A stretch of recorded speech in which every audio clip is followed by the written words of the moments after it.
जय हिंद दोस्तों, कैसे हैं आप सभी। आई होप आप सभी बहुत अच्छे होंगे, अपनी तैयारी बढ़िया तरीके से करोगे। मैं सब इंस्पेक्टर काजल भार्गव स्वागत करती हूँ आप लोगों का इस चैनल पे। आपकी तैयारी को और बेहतरीन, शानदार, जिंदाबाद, जबरदस्त बनाने के लिए ये आर्टिकल्स की मैं सीरीज लेके आई हूँ। इसमें पॉलिटी के मोस्ट मोस्ट इंपॉर्टेंट आर्टिकल हैं। ये वो आर्टिकल हैं जो आपको कम से कम याद होने ही चाहिए। इसके अंदर मैंने बहुत सारी ऐसी चीजें डिस्कस की हैं जो बच्चे अपने नोट्स में लिखते ही नहीं है। ठीक है, ये लगभग 2 से 3 पन्ने थे और इसको मैंने कंसाइज करके कोशिश करी है। ये पार्ट 1 है इसका, इसको 30 मिनट में मैंने कवर अप करने की कोशिश करी है। ये मोस्ट मोस्ट इंपॉर्टेंट आर्टिकल है। आप ये देखना कि आपको ये उसके साथ ही याद हो जाएंगे। आप वीडियो को अगर ध्यान से देखोगे, आप वीडियो के साथ ही याद कर लोगे बिल्कुल। जो कंसाइज वे में मैं करा सकती थी ना, इसको करा दिया मैंने। ये आपके हर एग्जाम के लिए इंपॉर्टेंट है, चाहे आप यूपीएसआई दे रहे हो, चाहे आप दिल्ली पुलिस कांस्टेबल दे रहे हो, चाहे आप आरआरबी एनटीपीसी दे रहे हो। इससे बाहर कोई क्वेश्चन नहीं आएगा। आपकी पॉलिटी रिवाइज हो जाएगी। अगर आपने पहले पॉलिटी किसी से ही पढ़ी हुई है, किसी से ही पढ़ी हुई है, एक्स वाई जेड टीचर से, आप एक बार इसको जरूर देख लेना। आपको इसमें कुछ ना कुछ बेटर और कुछ ना कुछ एक्स्ट्रा कंटेंट मिलेगा। जैसे बहुत सारे बच्चे ऐसे हैं, मैंने उनसे एक दिन पूछ लिया कि 15(4) क्या है, आर्टिकल 15(4) क्या है, नहीं पता था। आर्टिकल 16(5) क्या है, नहीं पता था। ठीक है, आर्टिकल 19F का कौन से संविधान संशोधन से हटा था, नहीं पता था। तो ये सारी चीजें मैंने इसके अंदर कवर अप करी है। प्रिवेंटिव डिटेंशन, आर्टिकल 22 के तो पार्ट ही नहीं पता है। प्रिवेंटिव डिटेंशन किसे कहते हैं, निवारक निरोध की कार्रवाई किसे कहते हैं।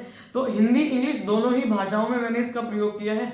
आप लोग इसको अच्छे से देखना, इसके नोट्स बनाना। आप लोग कहेंगे पीडीएफ भी प्रोवाइड कर दी जाएगी। इसी तरह की वीडियो एक मैंने बीएनएस की भी बनाई थी, जिसमें मैंने 50 मिनट के अंदर बीएनएस के मोस्ट इंपॉर्टेंट जो आर्टिकल्स हैं, ये देखो रखे हुए मेरे पास ही, उनको कवर अप कर दिया था। अगर आप लोगों ने इस वीडियो को प्यार दुलार दिया और ये वीडियो मुझे लगा कि हाँ मतलब बच्चे उसको पसंद कर रहे हैं, तो इसका नेक्स्ट पार्ट मैं बहुत जल्द ही लेके आऊंगी। वो भी लगभग 20 से 30 मिनट में खत्म कर दूंगी।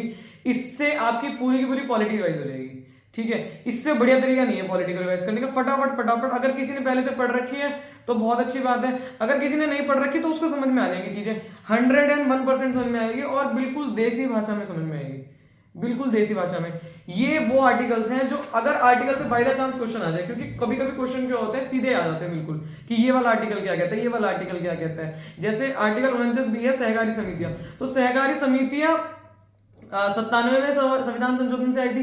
तो ये भी आपसे क्वेश्चन पूछ सकता है कि 97वें संविधान संशोधन से निम्न में से कौन सी चीज जोड़ी गई थी, समझ रहे हो। तो इस तरीके के अगर प्रश्न आ जाएंगे तो आपको किस तरीके से टैकल करना है, ये सारी चीजें मैंने इसमें बताई हुई है। आप लोग अच्छे से वीडियो को देखना और इसके प्रॉपर नोट्स बनाना। पढ़ना भाई पढ़ने से ही होता है। कोई गोली टैबलेट चूरन दे दे तुम्हें तो उससे नहीं होगा। अगर आप लोगों ने इस वीडियो को सच में प्यार दिया तो मैं इसका नेक्स्ट पार्ट लेके आऊंगा, अदरवाइज कोई बात नहीं, मत प्यार दो। ठीक है, पर बाकी मैंने इसमें पूरी मेहनत करी है अपनी तरफ से। मैं जितना पढ़ा सकती थी मैंने पूरी पढ़ाने की कोशिश करी। बाकी के जो मोस्ट इंपॉर्टेंट आर्टिकल्स है वो लिखे हुए रखे हुए हैं। जैसे ही मुझे टाइम मिलेगा वो भी जो वीडियो अपलोड हो जाएगी। आप अच्छे से पढ़ाई पे जाओ। देखो भाई, ये मोस्ट इंपॉर्टेंट तुम्हारे आर्टिकल्स हैं। इसके अंदर एक बार स्टार्टिंग में ज़रा ये बता दूं, इसके अंदर मैंने कुछ चीज़ें ये भी कवर अप की हुई हैं कि कौन सा जो आर्टिकल है वो किस संविधान संशोधन से आया है। साथ ही साथ इसके अंदर मैंने सूचियाँ भी लिख दी है कि संवर्धित सूची है या कौन सी सूची है। इसमें बिल्कुल मोस्ट इंपॉर्टेंट जो आर्टिकल है ना, जो मुझे लग रहा है कि हाँ इतने तो तुम्हें कम से कम याद होने चाहिए, तो 1 से लेके 51 तक ये तो तुम्हारे बिल्कुल मोस्ट इंपॉर्टेंट वाले हैं। ठीक है, इसको तो तुम्हें याद ही करना है। और कोई भी देखेगा कि ये मुझे इसकी टांग दिख रही है और ये कैसे पढ़ा रहे हैं वैसे पढ़ा रहे हैं, भैया वो है नहीं डिजिटल बोर्ड, तो इसी से पढ़ो। बिल्कुल बेस्ट कंटेंट है, इससे बेस्ट नहीं मिलेगा तुम्हें कहीं पे भी। आर्टिकल 1 से स्टार्ट करते हैं। आर्टिकल 1 कहता है कि भारत राज्यों का संघ होगा, मतलब भारत बहुत सारे राज्यों से मिलकर बना होगा। आर्टिकल 2 कहता है नए राज्यों की स्थापना एवं प्रवेश का अधिकार जो है वो सिर्फ और सिर्फ संसद को होगा। जैसे हमने अपनी तरफ से किसको जोड़ के चले थे, हम अपनी तरफ से जोड़ के चले थे जैसे सिक्किम को। ठीक है, सिक्किम का प्रवेश हमने तुरंत करवा लिया था। तो अगर नेपाल कल को आके ये कहता है कि मुझे आप भारत के अंदर एंट्री दे दो, तो हम दे देंगे, हम मना नहीं करेंगे बिल्कुल भी। ठीक है, आर्टिकल 3 क्या कहता है, आर्टिकल 3 ये कहता है कि एक या एक से अधिक राज्यों से नए राज्य का निर्माण करने का अधिकार किसको है, संसद को है। राज्यों की सीमा में परिवर्तन का अधिकार किसको है, संसद को है। और राज्यों के नाम में परिवर्तन का अधिकार किसको है, संसद को है। ठीक है, तो इस तरह से अगर प्रश्न है तो आप लोग कर सकते हैं। किससे रिलेटेड है, कि आर्टिकल 3 से रिलेटेड है। आर्टिकल 4 कहता है कि आर्टिकल 3 और 4 को अप्लाई करने के लिए किसी भी कॉन्स्टिट्यूशनल अमेंडमेंट की जरूरत नहीं है। संसद चाहे तो आज ही अगर बांग्लादेश ये कह दे कि मुझे भारत के अंदर मिलना है, तो वो आर्टिकल 368 की जरूरत उसको महसूस नहीं होगी, वो डायरेक्ट ही आर्टिकल 3 लगा के उस काम को कर देगा। अब हम आते हैं भाग 2 पे। आर्टिकल 5 से लेके 11 सिटीजनशिप मतलब नागरिकता। ठीक है, आर्टिकल 5 कहता है अधिवास द्वारा नागरिकता। आर्टिकल 6 कहता है पाकिस्तान से भारत आने वालों की नागरिकता। ठीक है, पाकिस्तान से जो भारत आ गए थे उन लोगों को कब नागरिकता मिली, वो आर्टिकल 6 के अंतर्गत आता है। आर्टिकल 7 के अंतर्गत आता है भारत से पाक और फिर पाक वापस जाने भारत आने वाले, जैसे मतलब भारत आ गए थे पहले वो लोग, फिर उनको लगा कि नहीं नहीं पाकिस्तान में लड्डू मिल रहे हैं, फिर वो पाकिस्तान चले गए, फिर उन्हें लगा यार यहाँ तो बिल्कुल भूखमरे हैं, ये तो बिल्कुल बेकार लोग हैं, वो दोबारा से वापस आ गए। तो उसके लिए कौन सा आर्टिकल है, आर्टिकल 7 है। ठीक है, अधिवास मतलब वो वहीं से रह रहे थे, पहले से ही रह रहे थे। ठीक है, अधिवास का मतलब ये है। आर्टिकल 8 कहता है पर्सन ऑफ इंडियन ओरिजिन, जो बाहर लोग चले जाते हैं उनकी नागरिकता का प्रावधान जो है वो आर्टिकल 8 में है। आर्टिकल 9 कहता है नागरिकता की समाप्ति, कि आपकी नागरिकता की समाप्ति कैसे हो सकती है, आप कौन कौन से काम करेंगे जिसके अंतर्गत आपकी नागरिकता की समाप्ति हो जाएगी। आर्टिकल 10 और आर्टिकल 11 कहते हैं कि नागरिकता से संबंधित सारी पावर किसको है, संसद को। देखो अभी तक हमने दो चीज़ें पढ़ ली, एक संसद का इसमें प्रभाव पढ़ लिया और एक संसद का इस वाले में प्रभाव पढ़ लिया। ठीक है, अब नेक्स्ट हम लोग चलते हैं भाग 3। ठीक है, भाग 3 यानी कि फंडामेंटल राइट पे, ये आपका मोस्ट इंपॉर्टेंट है। ठीक है, आपको ये चारों के चारों आर्टिकल तो याद करने ही है, इसमें से आप आर्टिकल 5 याद कर लेना, 6 याद कर लेना और 8 और 9 याद कर लेना। ठीक है, मैं साथ साथ बताती चल रही हूँ कि कौन कौन से तुम्हें, ये इंपॉर्टेंट नहीं है सारे, पर इसमें से भी मोस्ट इंपॉर्टेंट बताती चल रही हूँ। अब देखो आर्टिकल 12 कहता है राज्य की परिभाषा। ठीक है, राज्य के अंतर्गत सब कुछ आ जाता है। राज्य के अंतर्गत ये नहीं है कि राज्य आएंगे, उत्तर प्रदेश आ गया या मध्य प्रदेश आ गया, राज्य के अंदर है भारत का, भारत का मतलब ही राज्य है। ठीक है, आर्टिकल 13 कहता है अन्य विधियों से मूल अधिकार का संरक्षण, मतलब कि कोई भी ऐसी विधि, कोई भी ऐसा लॉ मूल अधिकारों को खंडित नहीं कर सकता। आर्टिकल 13(1) कहता है संविधान से पूर्व विधियां, मतलब ऐसी कोई भी विधि, जैसे 1950 में हमारा जो संविधान है वो लागू हो गया था, अब 1950 से के पहले अगर कोई ऐसी विधि बनी हो वो खंडित मानी जाएगी। 1950 के बाद ऐसी कोई विधि बनी हो जो मूल अधिकारों को खंडित करती है वो भी बेफालतू की मानी जाएगी, खत्म मानी जाएगी। और आर्टिकल 13(3) कहता है विधियां, कि वो विधियां कौन कौन सी होंगी। ठीक है, वो तो इतनी डिटेल में जाने की जरूरत नहीं है, बस आपको इतना ध्यान रखना है कि संविधान से पूर्व विधियां, संविधान पश्चात विधियां और संविधान में वो विधियां हैं कौन सी जिसकी वजह से हमारे जो मूल अधिकारों का खंडन होता है। ठीक है, आर्टिकल 14 कहता है विधि के समक्ष समानता और समान संरक्षण। अब देखो इसमें जो इक्वेलिटी बिफोर लॉ है ना, यानी कि विधि के समक्ष समानता, ये हमने लिया यूके से, यूके बोले तो ब्रिटेन, और इक्वल प्रोटेक्शन ऑफ लॉ, विधियों से समान संरक्षण, ये हमने लिया है भैया यूएसए से। विधि क्या, लॉ, मतलब ऐसा कोई भी लॉ जो मूल अधिकारों का खंडन करता है, जो मेरे मूल अधिकारों को छीनता है, वो सारे के सारे खंडित माने जाएंगे आर्टिकल 14 के तहत। ठीक है, अब आर्टिकल 15 पे आते हैं। आर्टिकल 15 कहता है समता का अधिकार, ये बहुत बहुत इंपॉर्टेंट आर्टिकल है आपका। ठीक है, इसमें से बहुत सारे क्वेश्चन बनते हैं। 15(1) क्या कहता है, देखो सबसे पहले समता का अधिकार के अंदर समझो कि समता के अधिकार के अंदर क्या क्या चीजें आती है। धर्म, जाति, मूलवंश, लिंग, जन्म स्थान। ठीक है, आई होप आप लोग देख पा रहे होंगे बहुत अच्छे से। धर्म, जाति, मूलवंश, लिंग और जन्म स्थान, इसके बेसिस पे कोई भी किसी के साथ भेदभाव नहीं करेगा।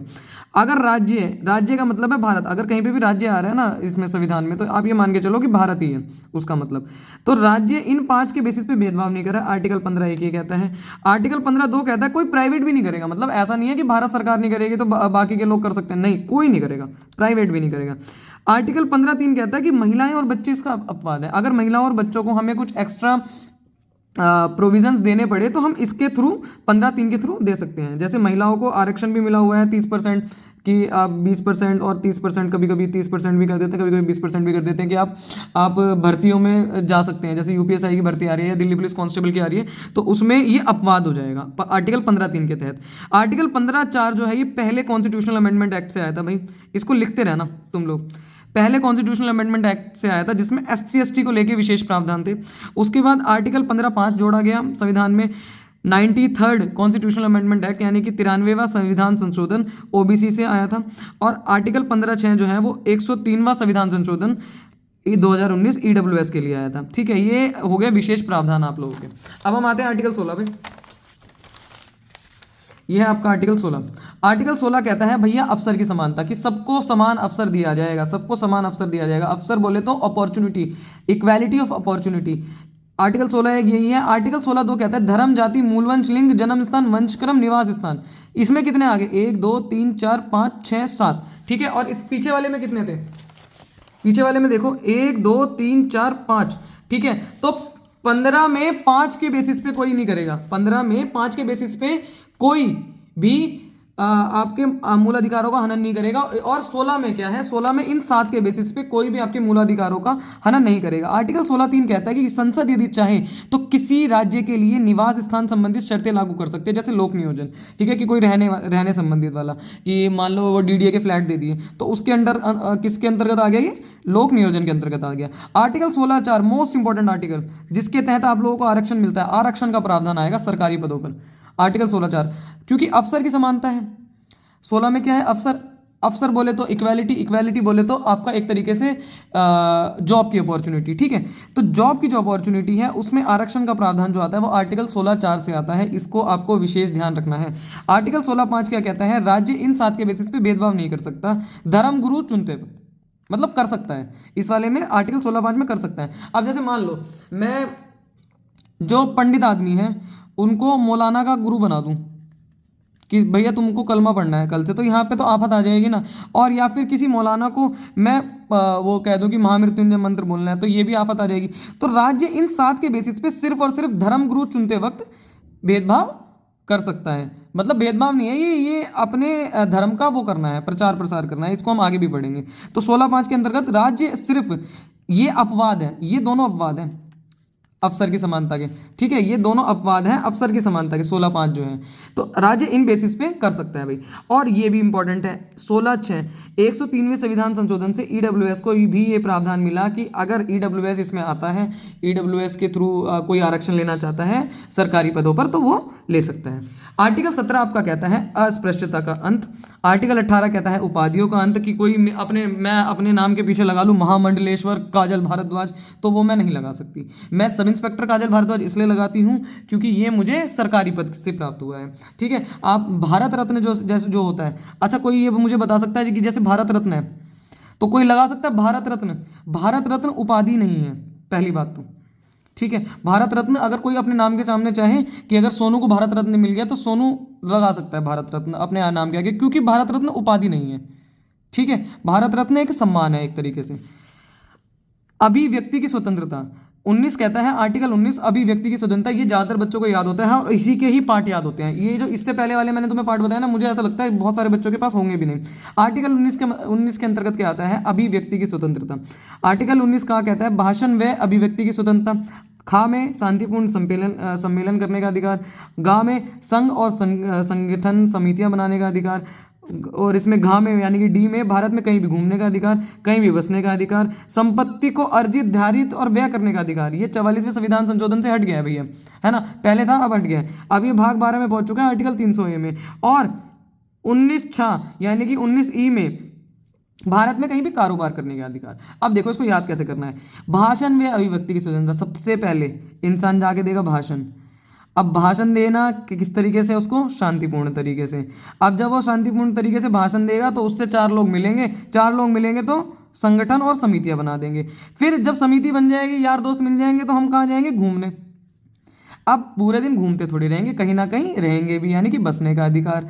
और संपत्ति का वो वाला तो जो 19F है, ये तो तुम्हें याद ही करना है। अब कहीं पे बस ही गए हो तुम मान लो, तो उसके बाद कुछ खाने को तो लोगे भैया, कि ये भाषण देने से काम चल जाएगा, कुछ खाने पीने का काम धंधा करोगे तो कारोबार करने का अधिकार, ठीक है। आई होप सो आपको याद हो गया होगा, नहीं याद हुआ तो दोबारा से देख लेना, ठीक। आर्टिकल 20 कहता है कुछ दशाओं में अपराधों के लिए दोष सिद्धि से संरक्षण।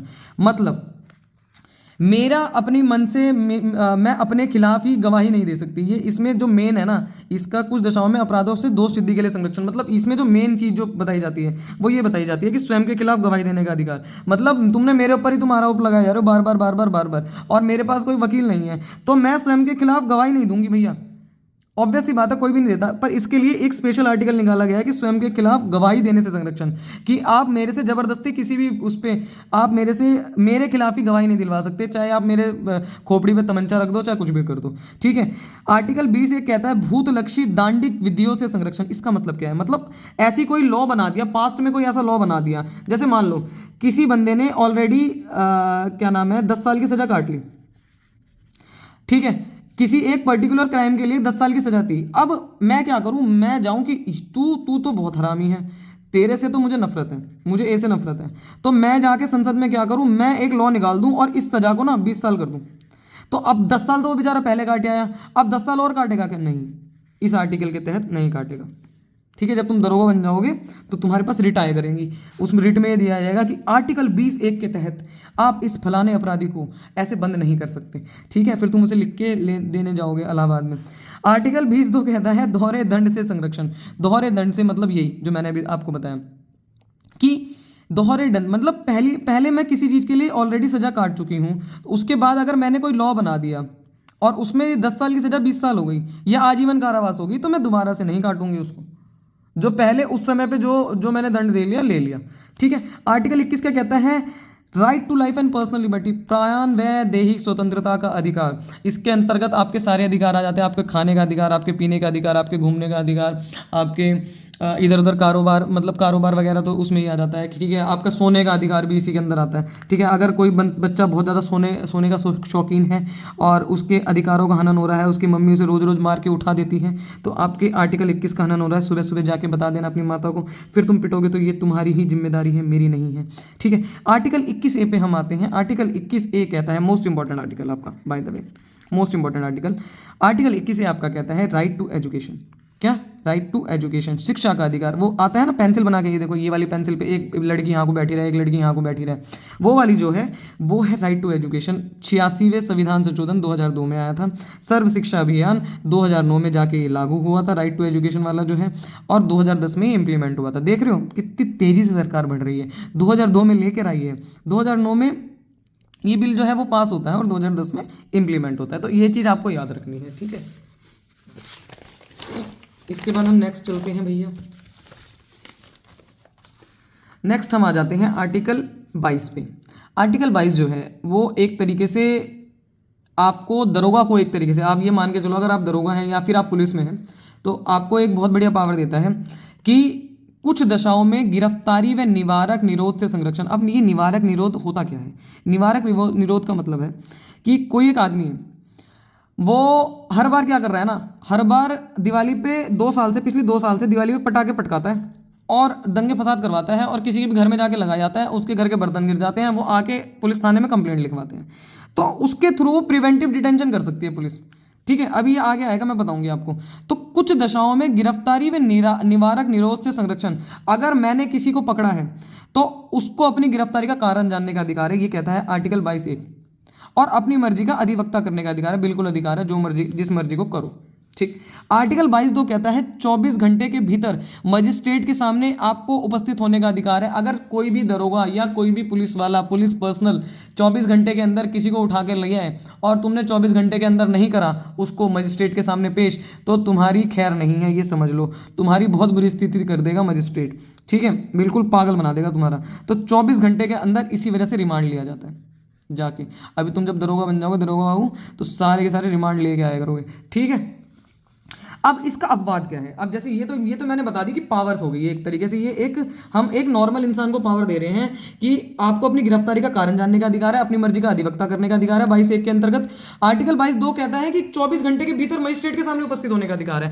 पर आर्टिकल 22(3) क्या कहता है? आर्टिकल 22(3) ये कहता है कि अगर शत्रु देश के कोई नागरिक हैं तो उनको ये वाले अधिकार नहीं दिए जाएंगे, मतलब उनको इतनी इज्जत नहीं दी जाने की कि हाँ तुम गिरफ्तारी का कारण जान लो।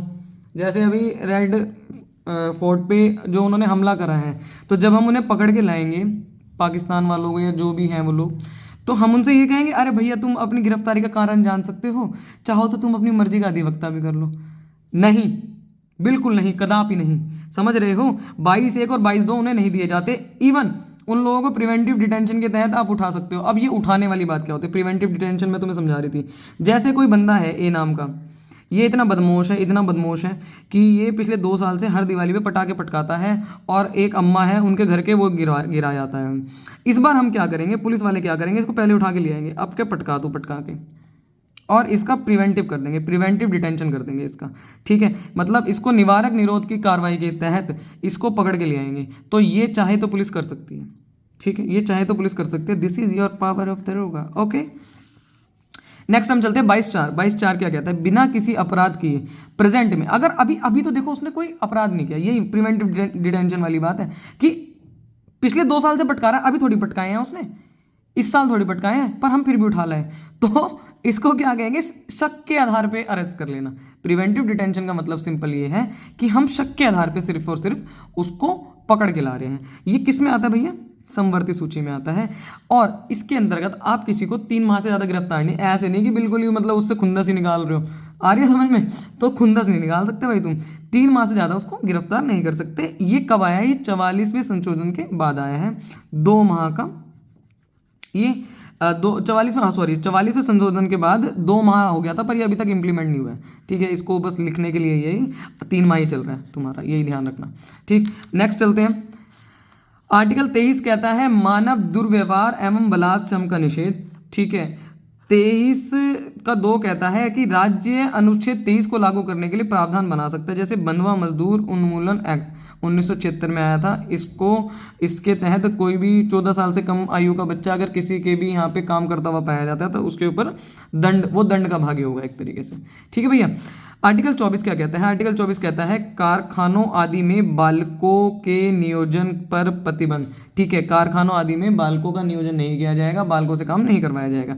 अब मुझे तुम सारे के सारे ICCPR की डेफिनेशन बताओगे बिना गूगल करे, तुम्हें सबको विद्या रानी का समय, कोई भी इसको गूगल नहीं करेगा और बिना गूगल करे बताना ICCPR तुम्हें पता है क्या, ठीक है। नहीं तो फिर इससे इसका जो नेक्स्ट पार्ट बनेगा मैं उसमें तुम्हें बताऊंगी।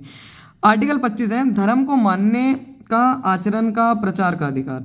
आर्टिकल 25 एक कहता है right to freedom, conscience, practice and propagate, ठीक है। Right to freedom, conscience, practice and propagate. कुछ समझ नहीं आया, बिल्कुल समझ नहीं आया।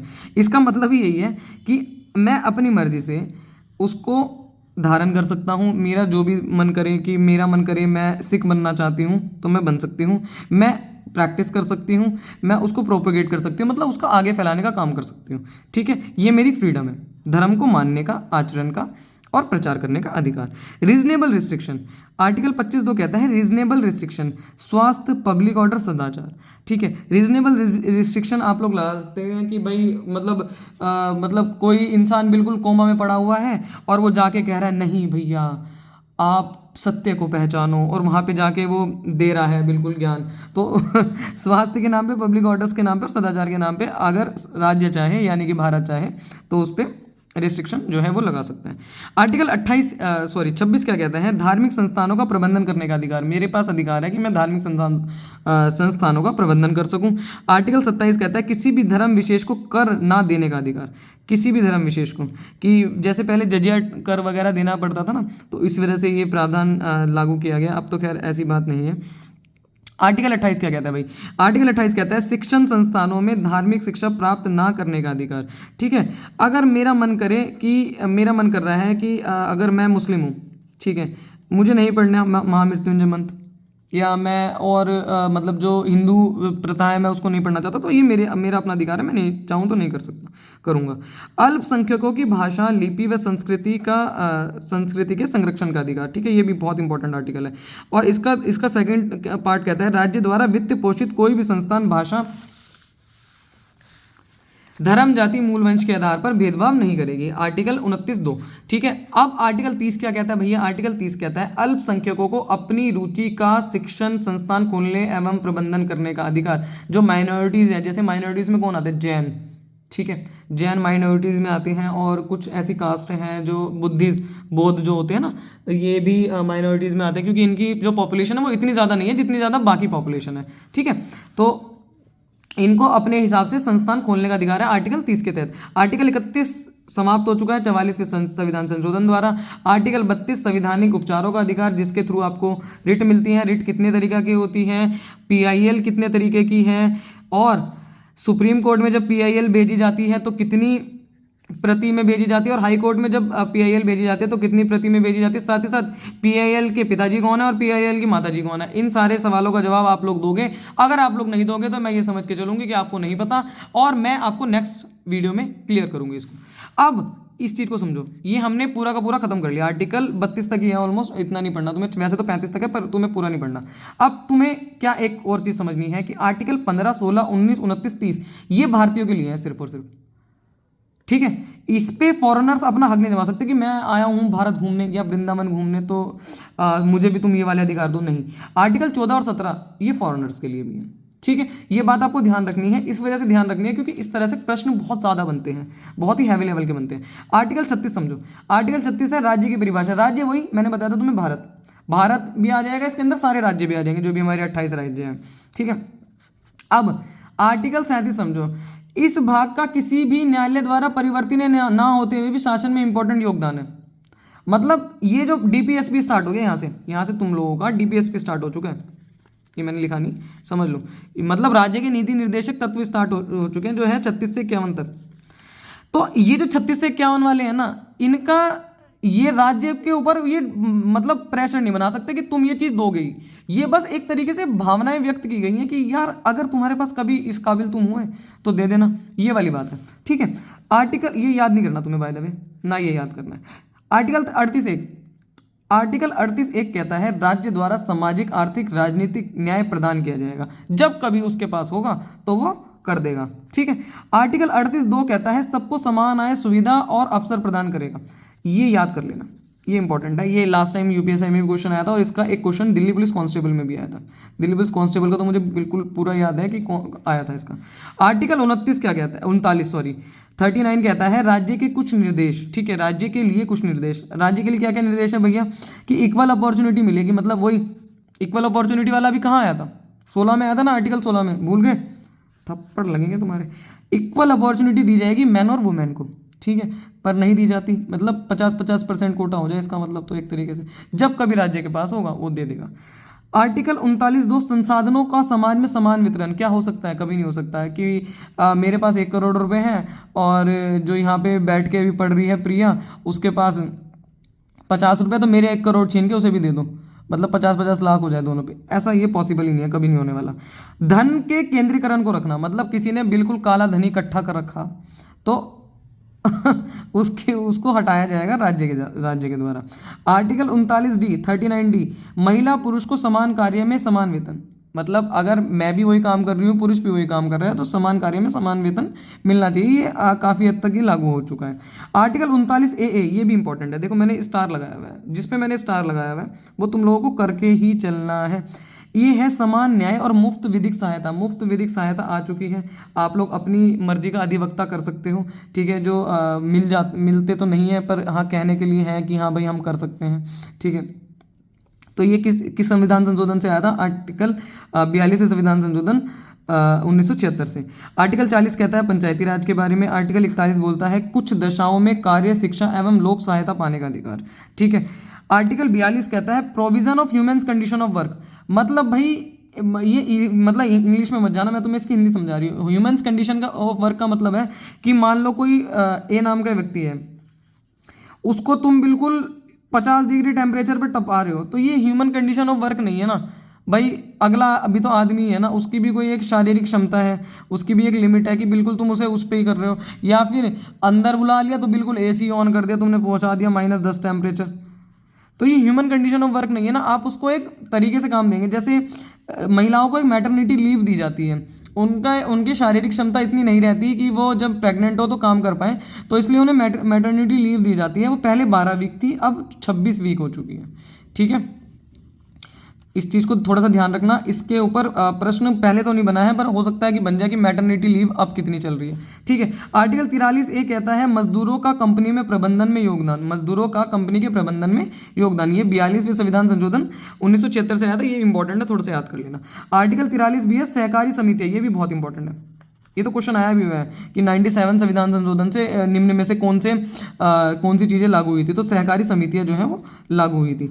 आर्टिकल 44 जो है uniform civil code, uniform civil code, समान नागरिक संहिता, ठीक है। ये कहीं कहीं तो लागू भी हो चुका है, जैसे गोवा। और बताना दूसरी जगह कहाँ लागू हुआ है। आर्टिकल 45, 6 वर्ष तक के बच्चों को मुफ्त शिक्षा, ये मैंने तुम्हें बताया था। अभी कहाँ आया था ये? आर्टिकल 21A में आया था। देखो मुझे याद हो गया, नलायको तुम्हें याद नहीं हुए। 86वें संविधान संशोधन के अंतर्गत। आर्टिकल 46 है SC/ST के आर्थिक एवं शैक्षणिक हितों से संबंधित प्रावधान। ठीक है, SC/ST के आर्थिक एवं शैक्षणिक हितों से संबंधित प्रावधान। आर्टिकल 47 कहता है राज्य नागरिकों को पोषक तत्व प्रदान करेगा, जब उसमें होंगे कर देगा।